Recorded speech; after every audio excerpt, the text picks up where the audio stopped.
सत श्री अकाल बेटा जी। इस वीडियो में हम करेंगे electric field near infinitely long wire having uniformly distributed charge. Line charge density है वो एक वायर पे फैली हुई है और हमसे पूछा जा रहा है आपको इलेक्ट्रिक फील्ड निकालनी है किसी पॉइंट पर। तो हमने क्या किया है, यहाँ पर एक इनफाइनाइटली लॉन्ग ले ली है, बहुत लंबी लेंथ है तो इसलिए डॉटेड से यहाँ पर दिखाया हुआ है। और ये जो पॉइंट पी है ये इसके पास में ले लिया और मान लीजिए इसका डिस्टेंस वायर से जो है वो आर से डिनोट कर दिया। So that is the first thing जो हमारा क्वेश्चन है वो हमने बना लिया। ये हमसे पूछा जा रहा है। देखिए, जब भी हमारी लाइन चार्ज की बात होगी या चार्ज डिस्ट्रीब्यूटेड होगा तो हम क्यू की बात नहीं करते हैं, चार्ज क्यू नहीं बोलते हैं। हम बात करते हैं कि चार्ज की डेंसिटी कितनी है। लीनियर चार्ज डेंसिटी की बात होगी यहाँ पर क्योंकि लाइन पर चार्ज डिस्ट्रीब्यूटेड है। तो यहाँ पर हम कह सकते हैं let lambda be the linear charge density. Lambda से डिनोट किया जाता है, तो हम कह सकते हैं lambda will be equal to Q by L. इसके यूनिट्स क्या होंगे, देखिए ऊपर कूलम है और नीचे लेंथ है मीटर, तो कूलम पर मीटर।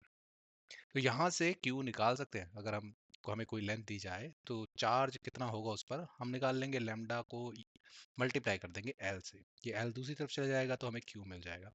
तो ये एक इंपॉर्टेंट इन्फॉर्मेशन जो है हमें पता होनी चाहिए पहले, कि अगर डिस्ट्रीब्यूशन इस तरह की होती है लाइन चार्ज तो हम किस तरह से चार्ज को रिप्रेजेंट करते हैं, हम डेंसिटी की फॉर्म में करेंगे। चलो अब आगे चलते हैं। हमें निकालनी है इलेक्ट्रिक फील्ड। हम यहाँ पर superposition principle Coulomb's law नहीं लगा सकते, बहुत से चार्ज हैं यहाँ मैंने जितने दिखाए हैं उससे बहुत चार्ज ज़्यादा है, बिलियंस और ट्रिलियंस ऑफ चार्जेस होंगे। तो इसके लिए हमें गॉस लॉ यूज़ करना है। सो गॉसेस लॉ यूज़ करते हैं और स्टार्ट करते हैं हमारी डेरिवेशन। हमें क्या करना है, गॉस लॉ पता होना चाहिए। गॉस लॉ एक क्लोज सरफेस के लिए लेंगे, है ना। क्लोज सरफेस के लिए लिया जाता है। ई डॉट डी ए करेंगे तो वो Q enclosed divided by epsilon not के बराबर होना चाहिए। तो सबसे पहले तो गॉस लॉ लिख लिया कि हमें ये सॉल्व करना है। अब हमें स्टार्ट करना है कि सर आप सरफेस कौन सा लोगे, क्लोज सरफेस कौन सा लोगे। यहीं पर थोड़ी सी होशियारी रहती है। तो यहाँ पर जो हमने सरफेस लेना है वो सिलेंड्रिकल लेना है। सिलेंड्रिकल क्यों लिया वो आपको पता लग जाएगा जैसे हम डेरिवेशन करेंगे। You will understand why we are taking cylindrical Gaussian surface in this case. और हमने क्या करना है, ये जो वायर है, देखो जो भी हमारा सिलेंडर होगा उसकी एक एक्सिस होगी सेंटर से गुजरती हुई लाइन। हमने ये वायर जो है वहीं पे रख देनी है। तो एक तरह से हमें सिमेट्री मिल जाएगी और इसका ही हमें फायदा होगा इस डेरिवेशन में। तो हमें क्या करना है कि सर हमें टोटल फ्लक्स हम निकालना है। अब गॉसेस लॉ लगाना है तो टोटल फ्लक्स चाहिए। यहाँ पे देखिए दो साइड्स हैं हमारी। यहाँ लेफ्ट हैंड साइड है जहाँ पे फ्लक्स की बात हो रही है, यहाँ तो चार्ज निकालना है। तो सबसे पहले हमने किया सर टोटल फ्लक्स निकाल के दिखाइए। ये जो आपने गॉसियन सरफेस ली, अब देखो यहाँ पर अगर आप इस सिलेंडर को देखो तो यहाँ पे तीन एरियाज दिख रहे होंगे। एक तो होते हैं ये टॉप के एरियाज, सर्कुलर एरिया, बिल्कुल सर्कल में होंगे। ये देखने में ओवल दिखाए गए हैं यहाँ पर क्योंकि थ्री डायमेंशन दिखाना चाहता हूँ, बट ये बिल्कुल सर्कल होंगे।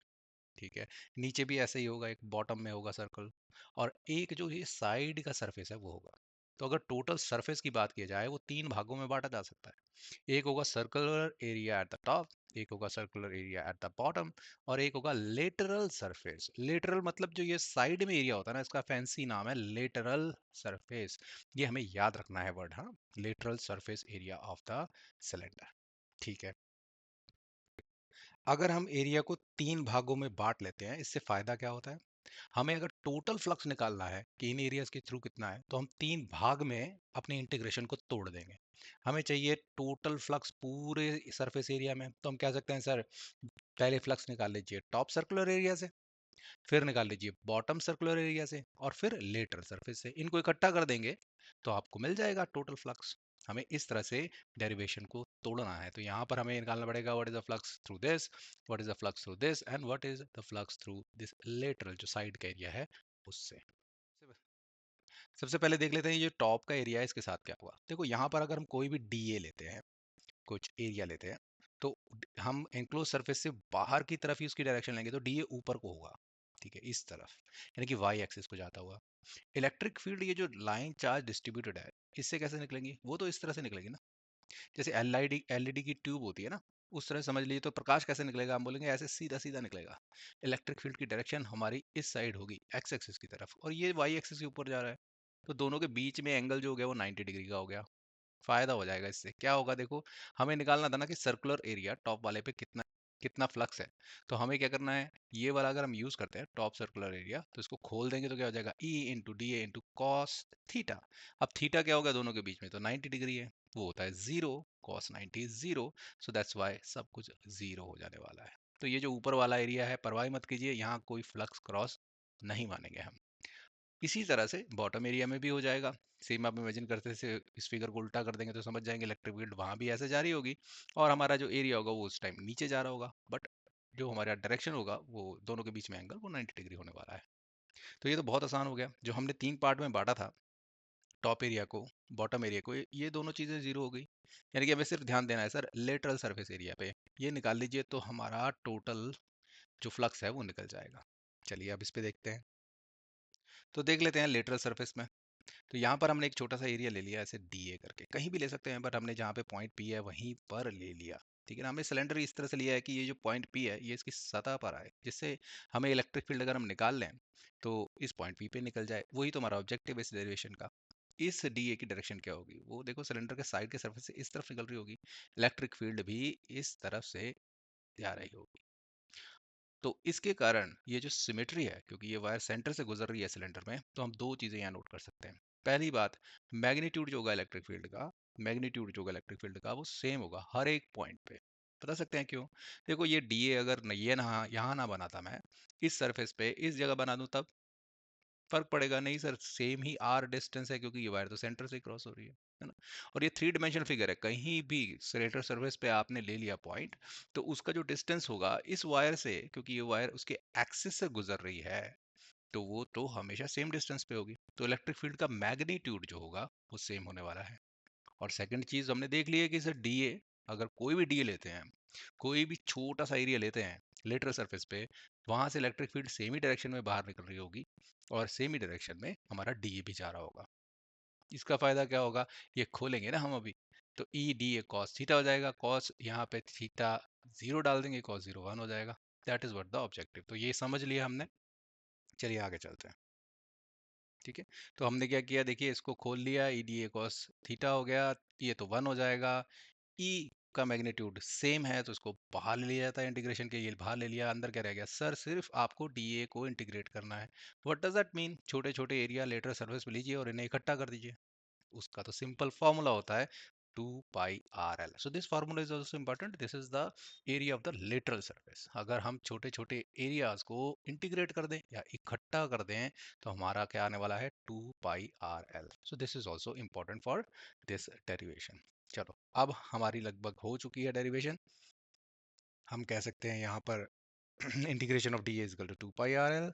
We have solved, left hand side हो गई है, फ्लक्स कैलकुलेट कर चुके हैं, total flux E dot D A जो हम निकालने लगे थे वो लास्ट में क्या निकला, ई बाहर निकाल लिया था ना, और इंटीग्रेशन ऑफ डी ए था उसकी जगह क्या आ गया, 2 पाई आर एल, ऐसे लिख लिया। अब हमने सिर्फ राइट हैंड साइड देखनी है, उसमें क्या था, क्यू होता है, क्यू कितना अंदर है उस सरफेस के, डिवाइडेड बाय एप्सिलॉन नॉट। और हमने बात की थी ये लीनियर चार्ज डेंसिटी है, तो क्यू की टर्म में बात नहीं करेंगे, लैम्डा की टर्म में बात करेंगे, सरफेस चार्ज डेंसिटी की टर्म में बात करेंगे। वो थोड़ा सा देख लेते हैं। तो देखो इस वायर में जो ये सिलेंडर है ये लेंथ एल का है, तो इस सिलेंडर के अंदर कितना चार्ज आ रहा होगा, उतनी ही लेंथ का होगा, एल लेंथ का ही। यही, इससे बाहर वाला ये जो इसे ये वाला चार्ज बाहर रह गया, इसकी चिंता नहीं है, हमें तो एनक्लोज्ड की बात करनी है। तो जितना एनक्लोज्ड है वो उतना ही होगा सर जितना इस वायर की एल लेंथ में चार्ज है। इसीलिए हमने ये पहले डिस्कस कर लिया था, लैम्डा होता है सर क्यू बाय एल। अगर आपको निकालना है क्यू, तो एल को इधर ले जाइए, एल क्या है, लेंथ ऑफ गॉसियन सरफेस, तो हमने ले गए क्यू एनक्लोज जो अंदर है, ये वाला चार्ज जो है ना, ये लेंथ भी तो सेम ही होगी जो इस सिलेंडर की लेंथ है, तो ये हो गया Q is equal to lambda L. अब हमारा गॉस लॉ कंप्लीट हो गया, दोनों साइड्स हम सॉल्व कर चुके हैं। एक साइड आ गई flux E into 2 pi R L, और ये lambda L divided by epsilon not के बराबर होगी। अब बता सकते हैं इसके बाद क्या हो सकता है, यहाँ से एल और एल कैंसिल आउट हो जाएगा, राइट, दोनों साइड आ गई ना एल, तो ये कट जाएगा, और यहाँ से हमारी इलेक्ट्रिक फील्ड को हम कैलकुलेट कर सकते हैं। यही फायदा होता है गॉस लॉ लगाने का। क्या किया हमने, इलेक्ट्रिक फील्ड को कैलकुलेट कर लिया। ठीक है, ई को लिख सकते हैं 1 by 2 pi epsilon naught lambda by r. So this can be your final expression. कई बुक्स में क्या होता है, इसको 4 pi epsilon naught ले लेते हैं और यहाँ 2 से मल्टीप्लाई कर देते हैं, यानी कि ऊपर नीचे 2 से मल्टीप्लाई कर दोगे तो ये 4 epsilon naught हो जाएगा ना, 4 pi epsilon naught हो जाएगा और यहाँ 2 हो जाएगा। तो क्योंकि 1 by 4 pi epsilon naught की सीधी सीधी वैल्यू होती है 9 into 10 to the power 9, तो उसलिए शायद वो लिखते हैं। तो अगर आपको नोट करना है तो आप ऐसे भी लिख सकते हैं, आप ऐसे लिख सकते हैं कि E हो जाएगा 1 बाय 4 पाई एप्सिलॉन नॉट, ऊपर भी मल्टीप्लाई कर दिया 2 लैम्डा बाय आर हो जाएगा, और यहाँ 1 बाय 4 पाई एप्सिलॉन नॉट की जगह आप K into 2 lambda by R लिख सकते हैं। रिवीजन कर लेते हैं। हमें एक लाइन चार्ज डेंसिटी दी हुई थी, एक वायर पे चार्ज दिया हुआ था, हमने एक गॉसियन सरफेस सिलेंडर ले लिया, इस वायर को इसकी एक्सिस से गुजार दिया, रेडियस ले लिया आर, वही जिस पॉइंट पे हमें इलेक्ट्रिक फील्ड निकालनी थी उतना ही रेडियस इस सिलेंडर का मान लिया, लेंथ इसकी मान ली एल। इस सरफेस को देखकर ही आपको पता लग जाएगा कि इलेक्ट्रिक फील्ड जा रही होंगी इस तरफ, तो वो सिर्फ लेटरल सरफेस पे टकराएंगी सीधा सीधा, इसके तो सरफेस के पैरेलल ही होंगी, इलेक्ट्रिक फील्ड जा रही होगी इधर, और डीए अगर बनाएंगे इस पे या नीचे वाले सरफेस पे, वो यहाँ को यहाँ जा रहा होगा, यहाँ का डीए यहाँ जा रहा होगा, दोनों के बीच में 90 होगा, तो कोई फ्लक्स कैलकुलेट नहीं होती।